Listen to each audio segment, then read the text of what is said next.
In this tutorial, we will address live recording as a method of entering notes into a score. This tutorial is intended for Notation Composer. With Notation Musician, you cannot enter notes, so if you don't have Composer, go get it. You can use either the trial version for trying this out, or if you have the full version, go ahead and open it and follow along here. Okay, we're going to start off with creating a new song. You don't have to create a new song to enter notes. You can open up a file that you have, either a MIDI recording that you've done or maybe a MIDI file that you found on the internet here, or one that you've got. But we're going to go ahead and create a new song just to start from scratch. So we go to create a new song. You can select any of the ensembles that already come as templates with the program, or if you want to create your own or have created your own, you can open any of those. We're going to look at piano right now, and we'll do some other things with it. But lots of folks want to know how to do piano to a two-hand recording for piano, and we'll look at that as well. Not because I'm a keyboard player, because I'm not. Okay, so we're going to choose piano. If you do choose like a blank one staff of an unknown instrument, you can do the staff setup here. And yeah, you can choose whatever instrument you want. Maybe you want to do a vibraphone solo. That'd be cool. You can do that, and you'll see that it shows up here in the score.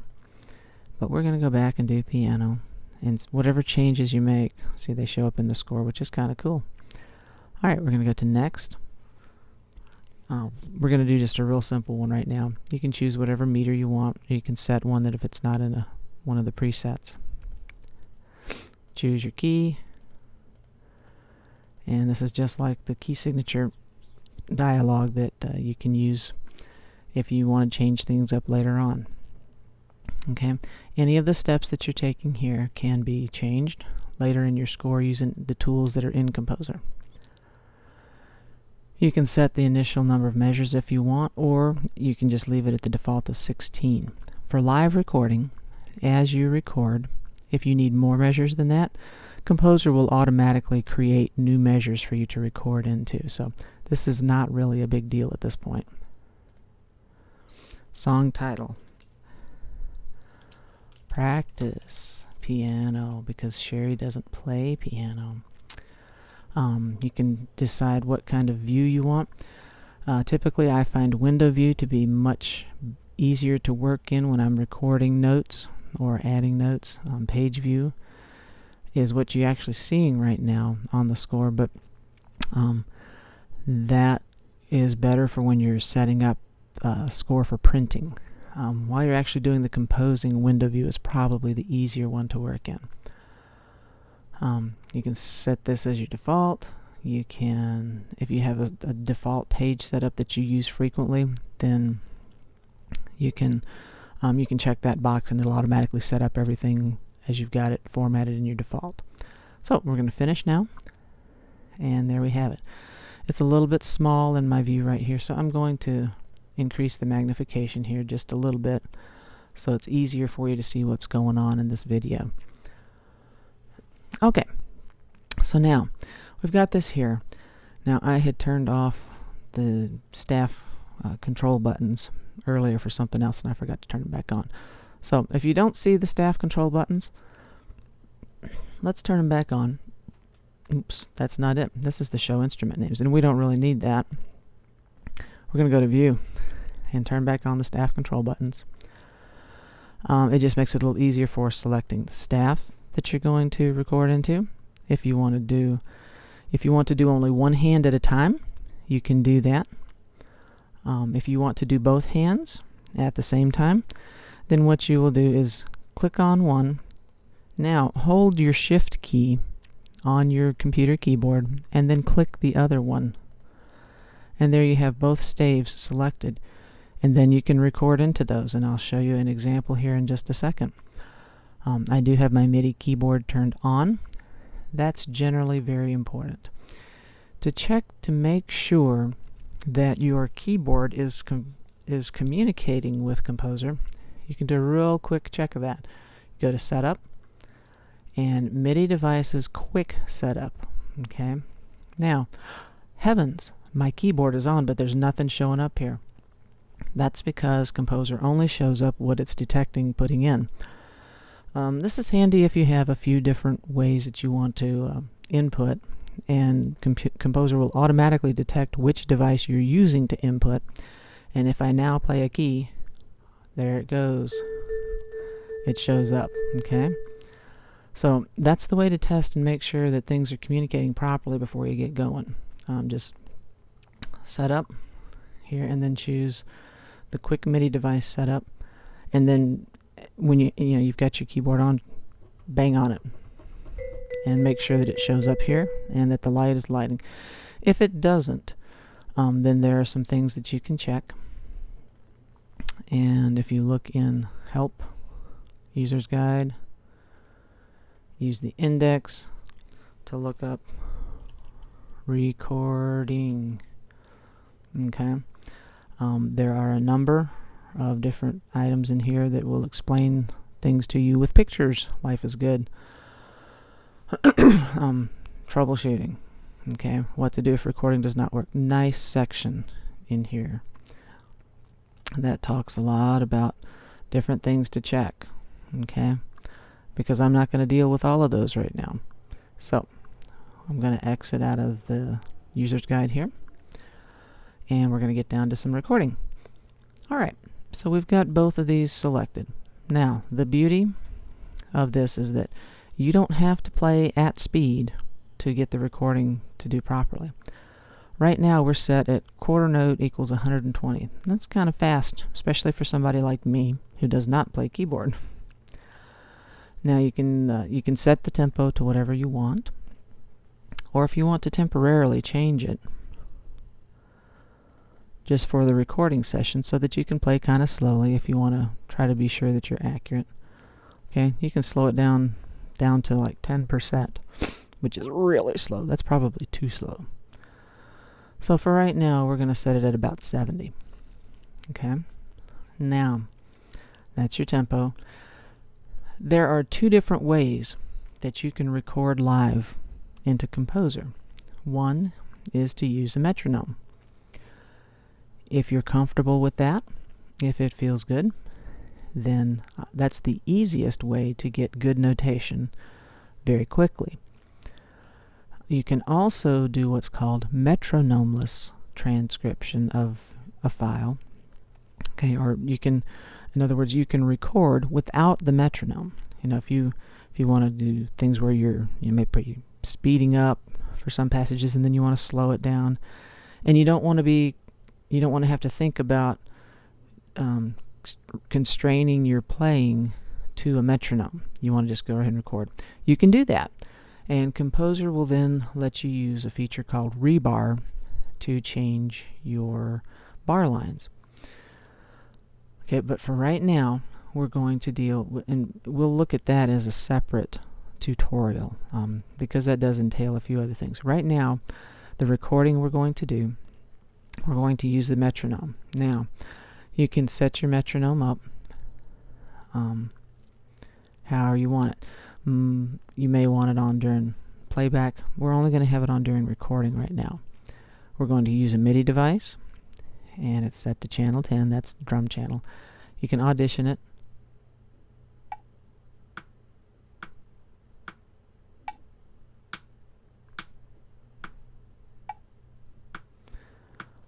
Okay. Oh, we'll accept that. You can change the different different instruments for the downbeat, for the primary beat, secondary beat. Try out different things, different loudnesses, till it's something that you like, that you can feel comfortable with. Audition it, and when you're happy with it, hit OK. Alright, so we're going to go back to the beginning here. I've got it set now that we will do two-hand recording. Now again, you can feel free to chuckle along because I really don't play keyboard, but I'm doing this for you. So, we're going to hit, I'm sorry, I almost forgot. You can also set pickup beat options for when you're recording. Okay, you can play pickup for recording. You can choose this is I had set up for a practice session. You can count however many measures you want before the starting measure. Okay, and that'll give you your pickup beats. We're going to count 2 full measures. Okay, so we're going to hit OK. Excuse me. Make sure we're at the beginning, and off we go. We're going to hit record, and then I'll play my MIDI keyboard after it counts in. You'll also notice that over here it'll show you a countdown. Red means it's before recording, green means you're go. Okay, here we go.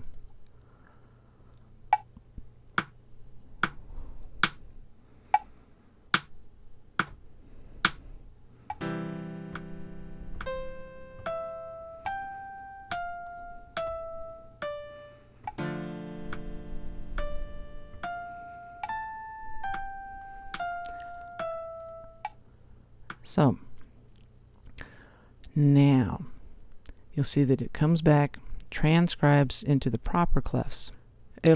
Composer will detect where your notes fall, and it'll give you the proper clef typically. If it doesn't, all you have to do, select it and change the clef to whatever you want. Okay, if you're writing for alto clef, 8 up. If you're writing, you know, like I don't know, piccolo parts or something.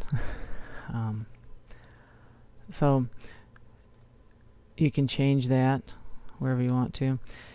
I didn't really do it here. If you don't like, you know, say if you intended that to be a quarter note, okay, all you have to do is change it. Now, we'll go back. I'm going to turn the metronome off right now because I don't really want to hear that.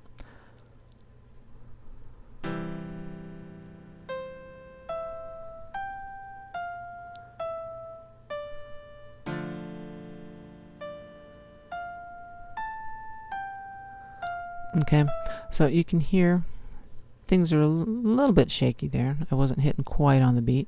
If you can do all sorts of editing and stuff to snap these things. You can see on the piano roll, you know, where things line up. If you want to, excuse me, you can do things like snap the notation or snap the performance and notation. And those would use the piano roll. I won't go into that in real detail right now because I'm trying to keep this thing short, but we'll have another tutorial that shows you some of that editing stuff. Okay, right now we're just getting notes in here. Okay, if you want to look at the piano roll all the time, you can use the view ball, and you can have the piano roll show while you adjust notes and stuff. Okay. That's useful if you're doing a lot of performance editing. We're going to turn that off for now, though. Okay, so that's 2-hand piano. Now, suppose you've got that. Okay, but that's really slow. See, the beauty of it is you can record it slowly. For some reason, it's probably because I've got. Okay, you won't see that happen. You'll see this.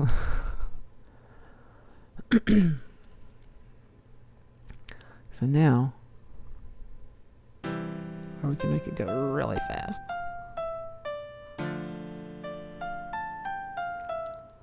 Okay. So see, that's playing a lot faster than what I recorded it at. So you can set your tempo later. Okay. Why is this such a long thing when you only hear it shortly? Because I used a piano sound, but I held my fingers on the keys. So even though it doesn't sound like it's a double note, if I change that sound to something that's not so percussive, say if I change that to, I could do bagpipes, that'd be awesome. But it will do goblin sound, okay? So if we go back now,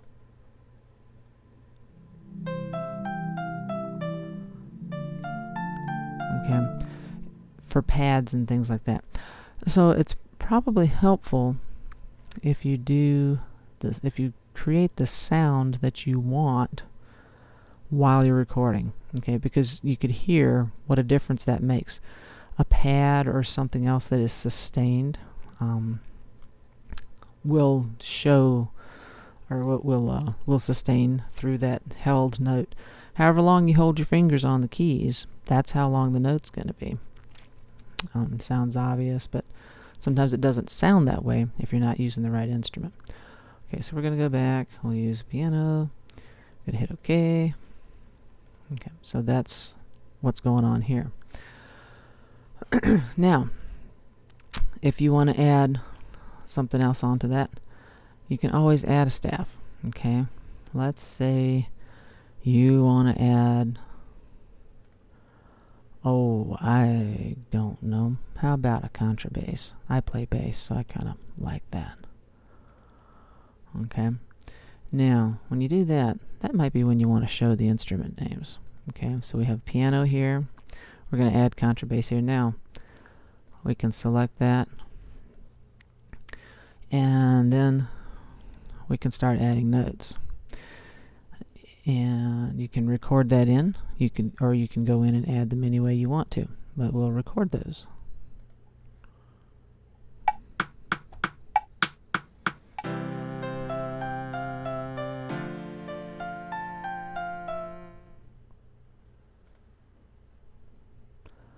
Okay, so if you noticed, it advanced over here. Okay, and now, look at this. I came in a little bit late. Not to worry, you don't have to go back and re-record this, although you could if you wanted to. All you have to do, click on your note, hold the shift key, and you can move it over. Now you say, well, that duration didn't end up like I like it. Again, not a problem. You can extend it a couple of different ways. We don't have a double hole on this on the tool palette here. If you are not sure what the duration is, or if in this case we wanted a double hole, you don't know what it is, or we don't have it, you can hold the D. Okay, make sure that your note is selected. Hold the D key on your keyboard for duration. Press the right arrow key, and you'll notice that that duration then is extended. Okay, so now we have your whole double hole note here, double hole note there. Okay, and you can continue to add other staves as you want them, and you'll hear what you've already recorded. Okay, it's just like overdubbing in an audio application. You can also, if you don't want to hear what's going on, you can turn these off. Okay,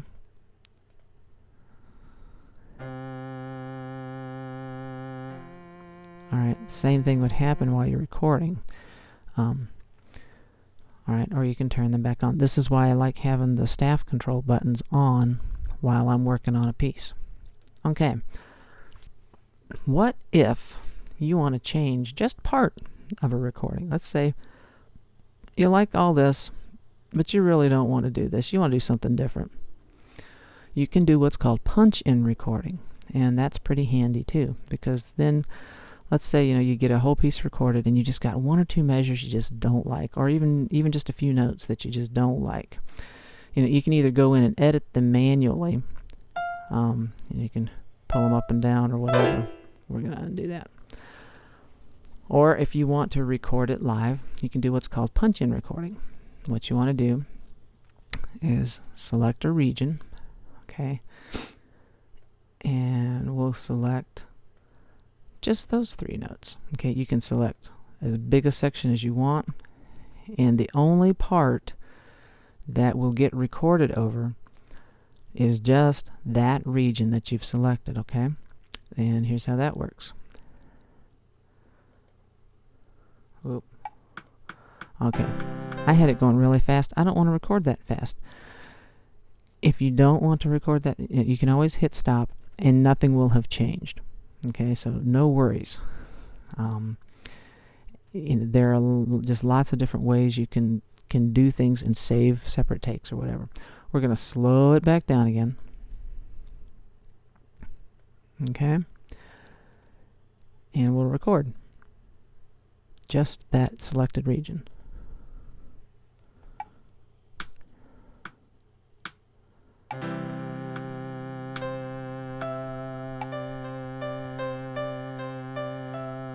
Okay, we'll hit stop. And now we have this, cool little ditty thing here where we didn't before. We can speed that up. And again, I apologize for the weirdness here. It's because of my video card. You won't have to worry about that when you do it, and I don't typically have to either. Okay, if you don't like having that selected there, if it makes you nervous, click that and then click it off. Okay? So we'll hit play.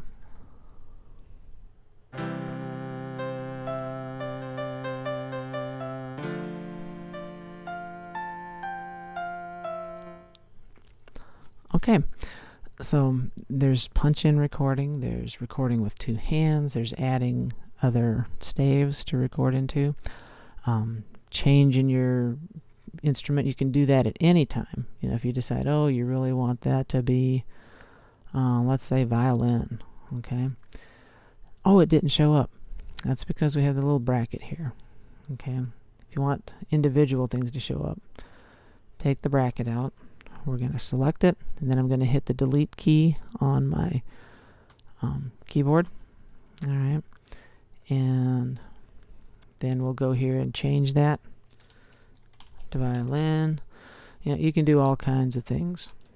Okay, we'll change that to reflect the change. If you decide, you don't really, you can edit at will. And one thing that I strongly suggest is if you're doing that and you're really working on a piece, go and save this as, okay? And what I like to do, and this is just a suggestion, you can give your song a title, piano practice, and then I save it in different iterations. I'll save this one as 01, okay? If I go and add some other staves or I do some other editing, then go back, file, and save it as, give it the next number. Okay.